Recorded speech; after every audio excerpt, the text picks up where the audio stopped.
Manjanji here from Sufi Vibes, and today I would like to present my reflections on a bed from Surdahar. Surdahar is about the landscape of Sindh and its desertedness and migration of the people and drying up of riverine channels. In that bed, Shah Abdul Latif Bhai focuses and he addresses to a tree, that is a kando tree, and he asks from it about all the situation of that area. So karke galadiyon kanda dhor dhanin. O kando tree, tell me some stories of the people of masters of Dhoro. Dhoro is dried channel of Hakdo river. कैसे रातड़ियों कहीं पर डीएं गुजारे कैसे रातड़ियों कहीं पर डीएं गुजारे how you have spent that time there, how you have spent nights, how you have spent days. So here Dhor Dhani refers to the people associated with Dhoro, the inhabitants of the riverine landscape of the region, rather than simply owners of the cattle. The kando tree is addressed as though it were a living witness to the history of vanished community or migrated community, and kando tree has a great age. Its age is hundreds of years. If linguistically we look at this with at kar, tell, share, relate. Kar is imperative form. In context, it means tell, relate, or narrate. Although grammatically imperative, the expression is not harsh. It conveys intimacy. The poet addresses the tree as a familiar companion and confidant. Galadium, little stories. It is diminutive in Sindhi language, and there are beautiful diminutives in Sindhi language. Galadium. The word derives from gal, or a speech, or a story, or tale, or account. The diminutive carries more than the idea of smallness. It conveys affection, it conveys intimacy, it conveys tenderness, it conveys nostalgia. Thus, the poet is asking not merely for historical information, but for intimate memories of vanished world. Because he loves the people, loves the motherland. Then comes Kanda, O Kando tree. This is crucial vocative expression in this bed.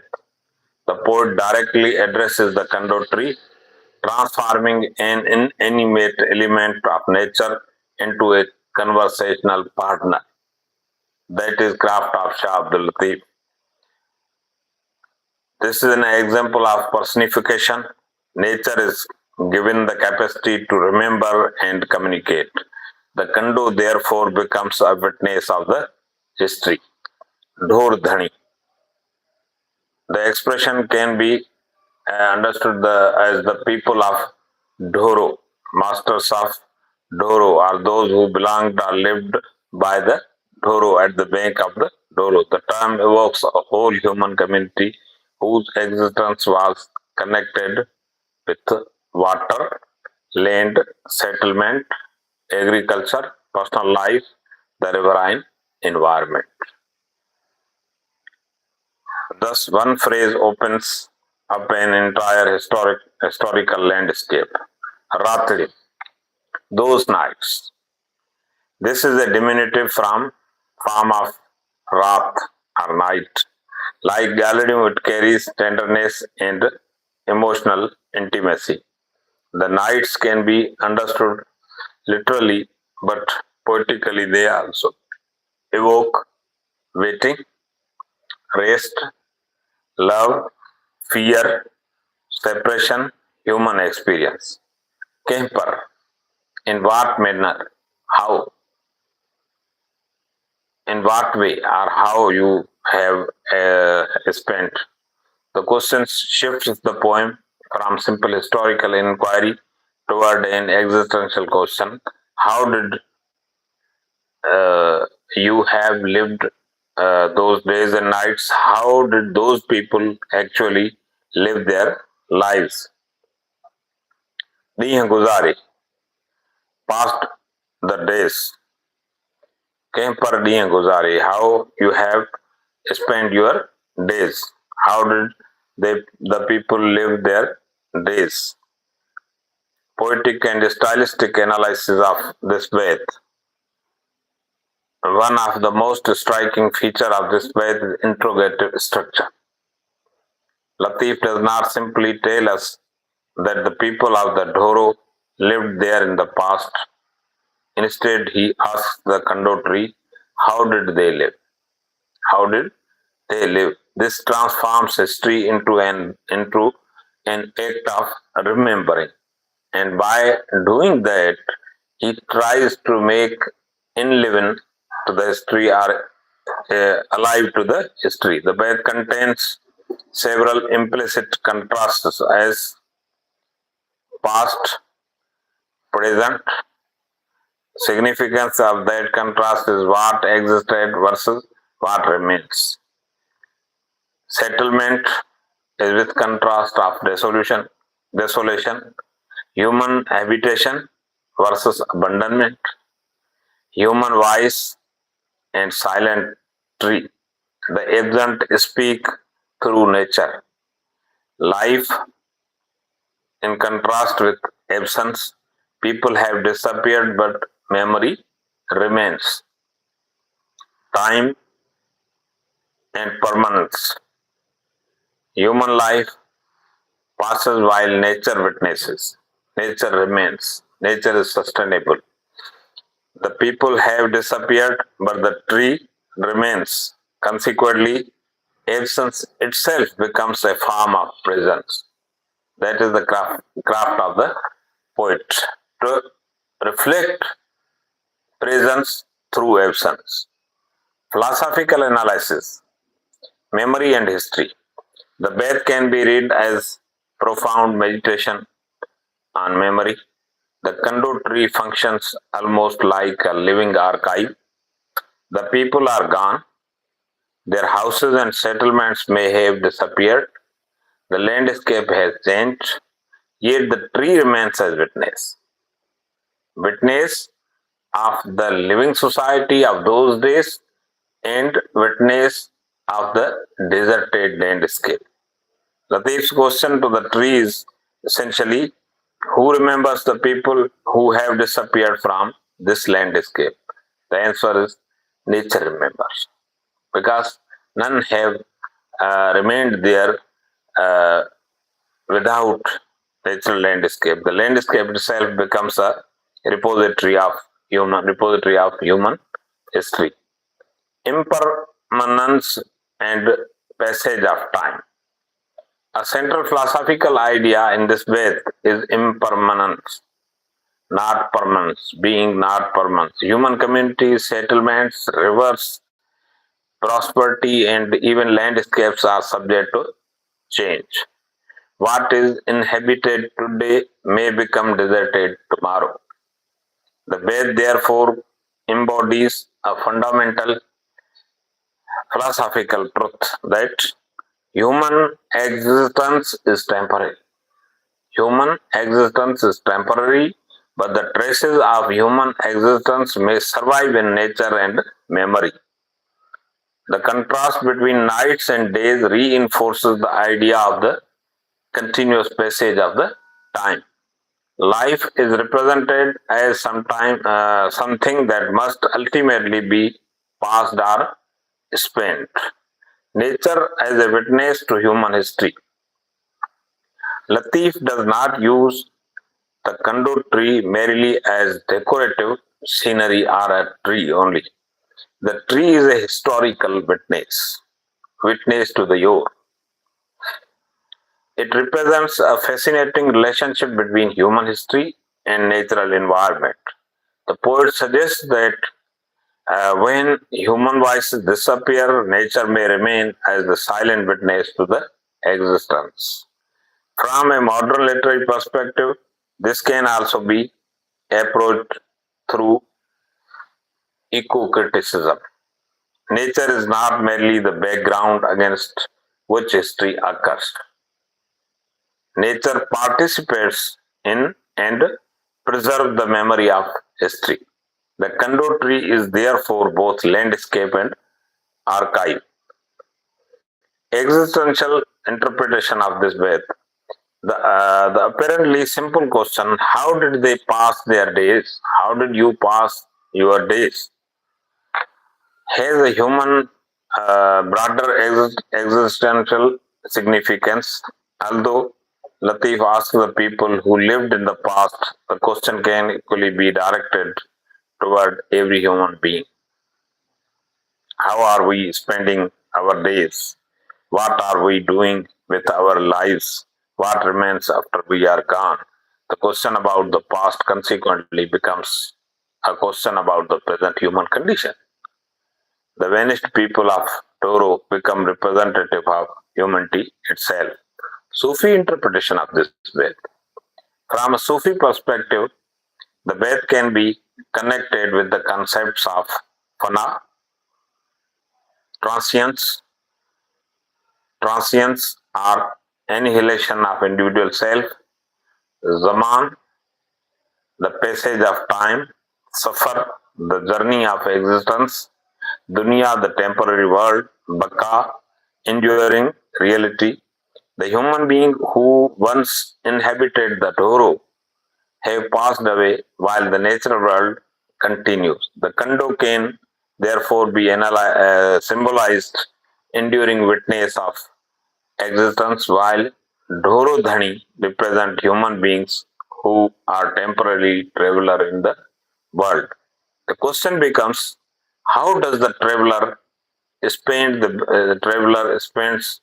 the brief period of his experience before departing? This gives the Ved distinctly contemplative and Sufi dimension. Aesthetic significance. The extraordinary quality of the Ved lies in its simplicity and depth. With only a few words, Galadiyon, Kanda, Dhordhani, Ratadiyon, and Dih, Latif creates an entire historical landscape: a deserted Dhoro, a surviving Kando tree, vanished people, remembered nights, passing days, the poets longing to recover the past. This is characteristic of Latif's poetic method. A small natural image becomes the doorway to a vast philosophical and even environmental and historical world. The central philosophical thesis of this Ved. The central idea of the Ved can be expressed as follows: in this way, that Shah Abdul Latif transforms the Kando tree into a witness of vanished human life. Through a simple question about the people of Dhoro, he evokes collective memory, historical change, and transience of human existence and the enduring relationship between nature and human history. The Beth is therefore simultaneously a historical question, meditation on memory, reflection on impermanence, an ecological image, and an existential question about how human beings spend their brief lives. Environmental relations reflections of this bed are very much pertinent because the Kando tree, the Dhoro, and the landscape, they are they Three are the symbols of environment. The landscape is not merely a setting, it is an active participant in the memory of human civilization. And it is reflected in these three or four things. Nature as a historical archive. The Kando tree is transformed into a living repository of environmental and human memory. The people of Doro may have disappeared, but the tree remains connected to the landscape they once inhabited. This suggests that the environmental features can preserve memories of human civilizations even when human structures disappear. That is the resilience of nature, and nature gets resilience through change, and that change is processional change, not a sudden change. The tree therefore becomes a witness, a memory holder, and a natural archive. Human civilization and water. The other thing is water. The word Doro evokes a water course or riverine landscape, and here the word Doro is the dried bed of river Hakro or Saraswati. This is significant because traditional Sindhi civilization has historically been deeply connected with the rivers, seasonal streams, wetlands, agriculture, livestock, and pastoralism. The question about Dhoradhani, therefore, implicitly asks about community, whose life was organized around its ecological environment. Dhoradhani, it means they think that they were owners of that Dhoro or dried bed of the river. The question about the bed suggests an important principle. Human settlements cannot be separated from its water environment. So, human settlements and water environment are integrated between them. Where water flourishes, communities flourishes. Where waterways change or disappear, human settlements can also decline. Environmental change and cultural memory. The Beth can be read as a poetic reflection on environmental transformation. The poet looks at the surviving Kando tree and asks about people who are no longer present. This creates a relationship between environmental change, disappearance of settlements, collective memory. The landscape has outlived its former inhabitants. The Kando as an ecological symbol of resilience. The Kando is not an ornamental tree in the poem. Its very presence suggests adaptation and survival within a harsh environment because the tree itself is a very much sustaining and resilient tree. It represents the resilience of nature. Humans may migrate, settlements may disappear, and landscapes may change, but ecological life continues and adapts. You will see so many uh, trees with the name of the people.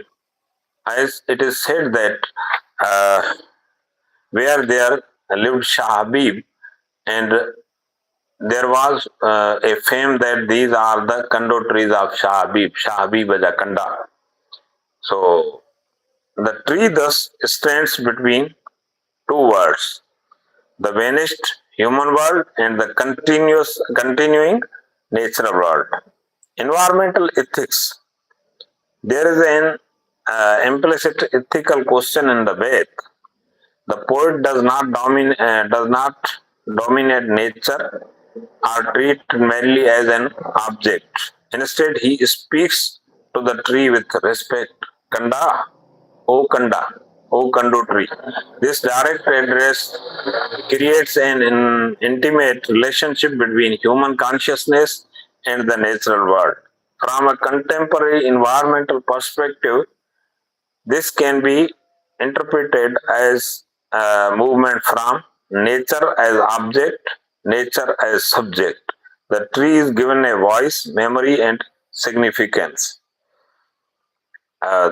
This is remarkably compatible with modern ecological thinking, which emphasizes that humans are participants within ecosystems rather than masters of nature.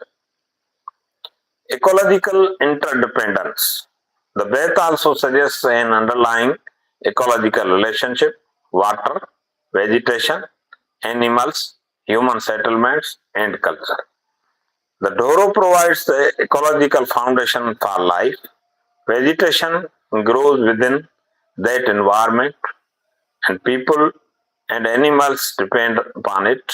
Communities develop around it, and eventually those communities become part of the cultural memory of the landscape. Thus, the disappearance of an ecological system can also mean the disappearance or transformation of a way of life. Environmental loss as cultural loss. One of the most powerful interpretation is that environmental degradation is also cultural degradation.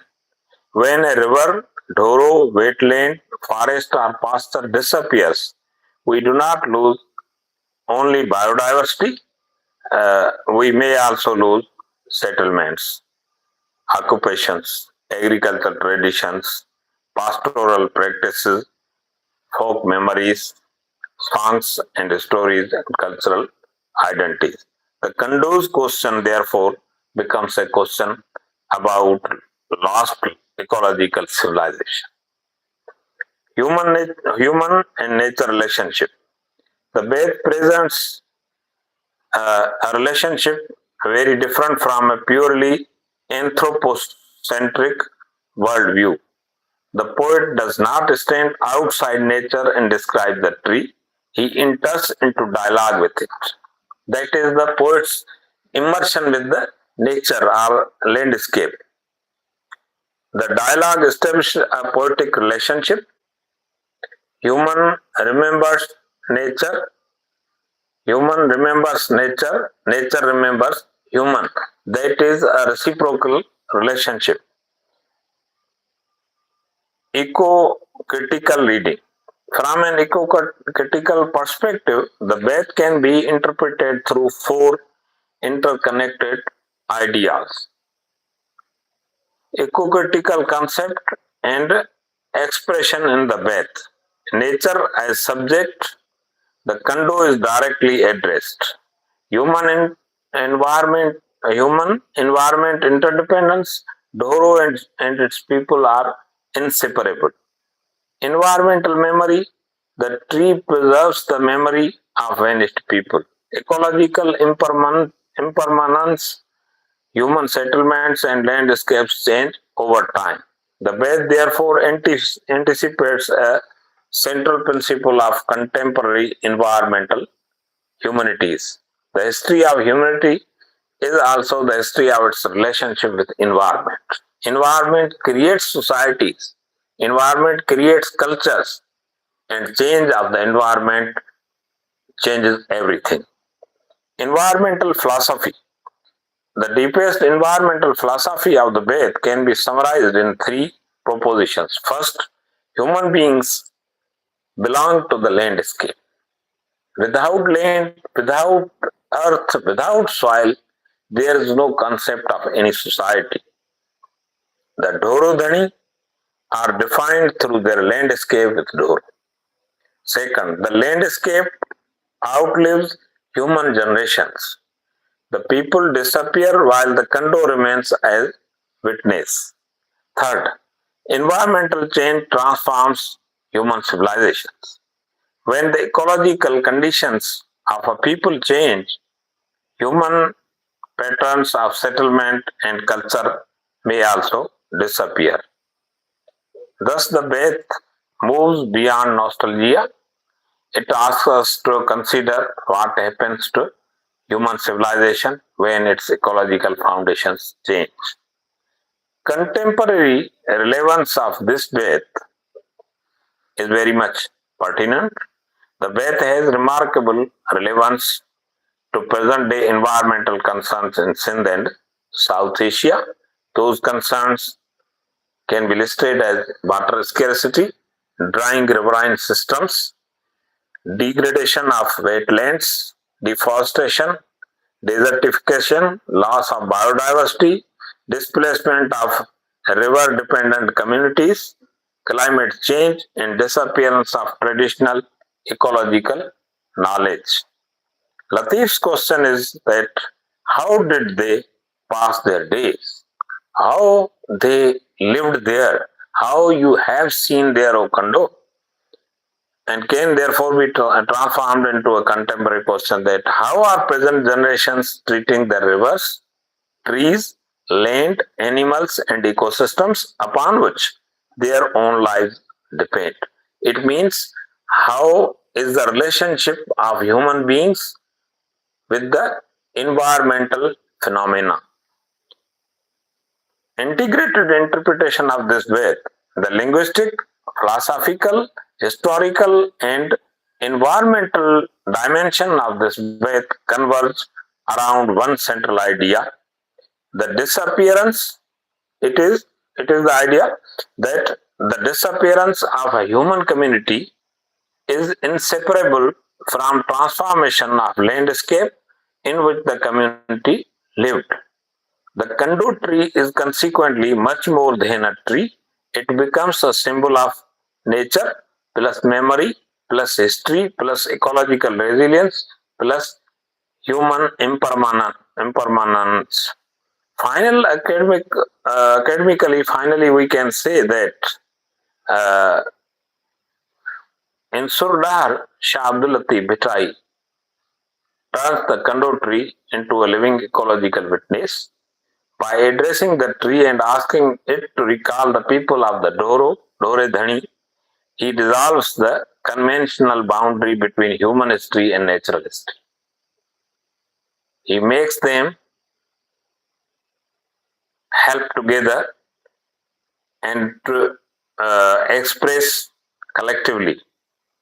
While the surviving tree represents the persistence and resilience of nature, the bed therefore offers an early ecological consciousness in which landscape, water, vegetation, human settlement, memory, and cultural identity are understood as interconnected dimensions of existence. So, this small couplet of Shah Abdul Latif Bhitai reflects much more. It reflects good thought about human settlements in the greater context of environment, and then the symbols of the resilience of nature and impermanence of human settlements. That's why Shah Abdul Latif directly addresses to the Kandu tree, that is the resilient symbol of nature. Thank you very much. You have asked me kindly. I would like to invite your feedback too. Thank you.